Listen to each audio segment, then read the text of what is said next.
I had a nightmare when I came to Hong Kong. We wanted to look at the turmoil on the streets of Hong Kong objectively. I didn't want to take sides. And it was very interesting that the yellow side were much more agile in terms of media relations, media manipulation than the blue side. We began by making a documentary. It became impossible to make a documentary in Hong Kong because it was far too dangerous.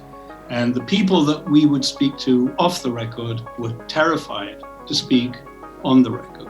That meant that we had to go back to the drawing board and turn what we were doing into a film where actors represented those people. Because there was so much fear, and because nobody wanted to be doxxed, to be harassed, to be beaten up, to have their wives and kids and families. And this is on both sides, I have to say. This was not just people being afraid of the yellow side, because the yellow side were very violent. The point is, Hong Kong is a political football. Hong Kong has allowed itself to become a political football.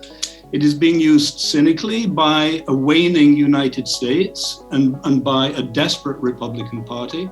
Hong Kong is wildly misunderstood by the Western press and wildly misrepresented by the Western press. And I'm disgusted by the way that the so-called free press in the West is allowing that narrative to be not explored more honestly and less cynically. The rise of China is the big news story of the 21st century. We all know that.